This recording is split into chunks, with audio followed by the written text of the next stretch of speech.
এই ভিডিওতে আমি তোমাদেরকে দেখাবো কিভাবে তোমরা খুব সহজে একটা ঘুড়ি বানিয়ে এবং সেটাতে লাইট লাগিয়ে তোমরা তোমাদের ছাদ থেকেই সেই ঘুড়িটা উড়াইতে পারবা। আজকের এই ভিডিওটা বিশেষ করে যারা কিনা ঢাকা কিংবা শহরের আশেপাশে থাকো তাদের জন্য করা। এই ভিডিওটা দেখলে তোমার নিজের ছাদের উপরের ঘুড়িটাও থাকবে সবার চাইতে ইউনিক, আর তোমার লাইট জ্বালানো ঘুড়িটা উড়িয়ে সবার সামনে ভাবও নিতে পারবা।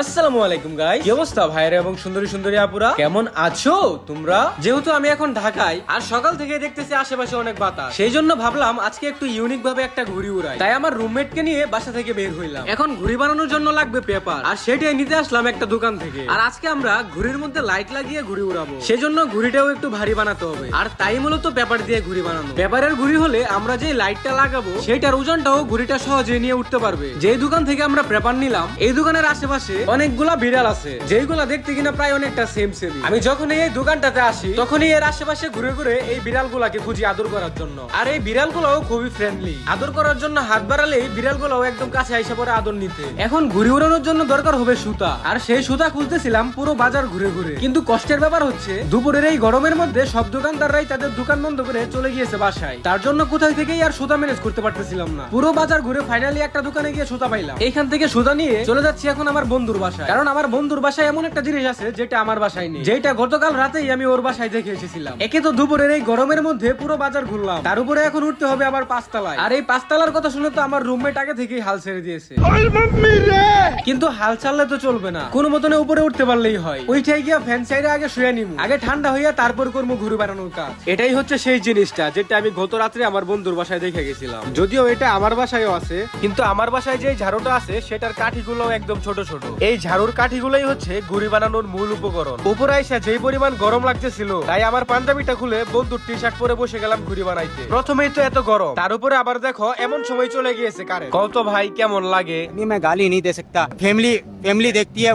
প্রথমে আমাদের দরকার হবে 4টা ঝাড়ুর কাঠি, অনেকে আবার এটাকে ঝাড়ুর শলাও বলে থাকে। তারপর আমরা যে পেপারটা এনেছিলাম সেই পেপারটাকে 4 কোণা করে কেটে নিব। 4 কোণা করে পেপারটা কাটার আগে এটা খেয়াল করে নিতে হবে যাতে করে পেপারের এক কোণা থেকে অন্য কোণাটা সমান দূরত্বের হয়। পেপারটা কাটার পর এখন কাঠিগুলোর সমান করে মাপ নিয়ে নিতে হবে। সাধারণত ঘুড়িতে যে 2টা কাঠি লাগানো হয়, একটা কাঠি থাকে সোজা এবং আরো একটা কাঠি থাকে বাঁকানো। প্রথমে আমরা সোজা কাঠিটাকে বানিয়ে নিব। পেপারের মাপ অনুসারে আমরা একটা কাঠিকে ভেঙে নিয়ে এটার সাথে অন্য একটা কাঠি যুক্ত করে কাঠি দুইটার চিকন মাথা এবং মোটা মাথা একসাথে করে সুতা দিয়ে পেঁচিয়ে নিব। ঘুড়ির লম্বা কাঠিটা যেরকম করে আমরা সুতার সাথে পেঁচিয়ে নিলাম, ঠিক তেমন করেই ঘুড়ির বাঁকা কাঠিটার মাপ নিয়ে সাথে আরো একটা কাঠি নিয়ে প্রথমবারের মতো করেই চিকন মাথা এবং মোটা মাথা মিলিয়ে সুতা দিয়ে পেঁচিয়ে নিব। তারপর একটু চেক করে নিচ্ছিলাম যেইভাবে কাঠিগুলা ভাঙলাম সবকিছু ঠিকঠাক আছে কিনা। এখন শুধু কাঠিগুলাকে টেপ কিংবা কোনো প্রকার আঠা দিয়ে লাগিয়ে নিলেই হবে, তাহলেই আমাদের ঘুড়ি বানানো মোটামুটি কমপ্লিট। আমি একদিক দিয়ে ঘুড়ি বানানোর কাজ শেষ করতে করতে অন্যদিকে আমার রুমমেট এবং আমার বন্ধু মিলে ঘুড়ির লেজটা বানিয়ে নিচ্ছিল। আর সাধারণত এইসব ঘুড়িতে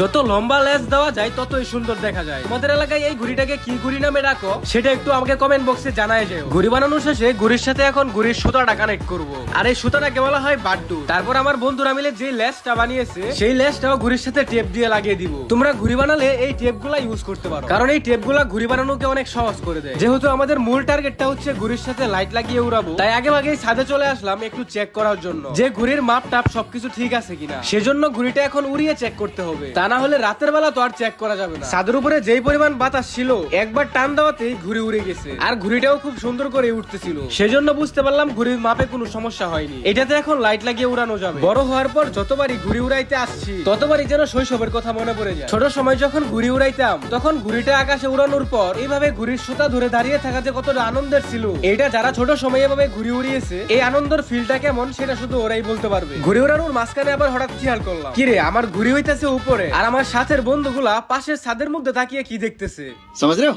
আসলে ওদেরকে ভালো করা কখনো সম্ভবই না। সন্ধ্যা হওয়ার পর আবারও চলে আসলাম ছাদে। ঘুড়ির মধ্যে লাইট লাগাইতে হইলে আমাদের দরকার হবে এরকম গ্যাস লাইট গুলা, যেটা কিনা তোমরা একটু আশেপাশে খুঁজলেই পাইতে পারো। আর ঘুড়ির জন্য লাইট লাগাইতে এটাই হচ্ছে সবচাইতে সহজ মাধ্যম, তবে আশেপাশে একটু ভালো করে খুঁজে নিতে হবে। আমি কিছুদিন যাবত খোঁজার পরও যদিও পাই না এটা, তারপর আমার এক ভাতিজা আমাকে এটা বের করে এনে দিয়েছিল। এখন আমাদের এই গ্যাস মেজ গুলার মধ্যে থেকে ভিতরের লাইটটা বের করে নিতে হবে, আর এই লাইট বের করাটাও একদম ইজি। তারপর তোমাদের যা করতে হবে যে কোনো ইলেকট্রনিকের দোকান থেকে তোমাকে এরকম লাইট গুলো আনতে হবে। এটা এটাকে সাধারণত RGB লাইট বলা হয়। 5 টাকা পিস করে তোমরা কিনে নিতে পারবা। ম্যাচের মধ্যে যে লাইটটা থাকে এটাতে সাধারণত শুধুমাত্র সাদা বাতি জ্বলে, কিন্তু এই বাতিটার মধ্যে কয়েক ধরনের কালারের লাইট জ্বলে, সেজন্য ঘড়ির মধ্যে দেখতে গেলে এটা অনেক সুন্দর লাগে। এখন জাস্ট তোমরা ম্যাচের মধ্যে থাকা সেই সাদা লাইটটা খুলে এই লাইটটা সেম ভাবে লাগিয়ে নিবা, তাহলে আমাদের কাজটা হয়ে গেল। এখন দেখো এই দুইটা লাইট কিভাবে সুন্দর করে জ্বলতেছে। এইবার জাস্ট ঘড়ির সাথে এই দুইটা লাগিয়ে দিলেই হবে। তোমাদের মধ্যে কেউ কেউ কখনো ঘড়ির মধ্যে লাইট লাগিয়ে ঘুড়ি উড়িয়েছো কিনা সেটা একটু আমাকে কমেন্ট বক্সে জানাও। আর ঘড়ির মধ্যে এইভাবে লাইট লাগিয়ে ঘুড়ি উড়ানোর আইডিয়াটা তোমরা চাইলে তোমাদের বন্ধুদের সাথেও শেয়ার করতে পারো। তাই আমার এই ভিডিওটা তুমি শেয়ার করে রাখতে পারো। তবে ছাদের উপরে ঘুড়ি উড়াইতে সবাই একটু সাবধান হইও। তো আজকের এই ভিডিওটা এই পর্যন্তই থাক। তোমরা কিন্তু এখন অনেকে ভিডিওতে কমেন্ট করো না, তাই সবাই মনে করে ভিডিওতে কমেন্ট করে যাও। আর অবশ্যই তোমাদের ভাইয়ের পেজটা ফলো করে যাও। দেখা হবে অন্য কোনো ভিডিওতে। আল্লাহ হাফেজ।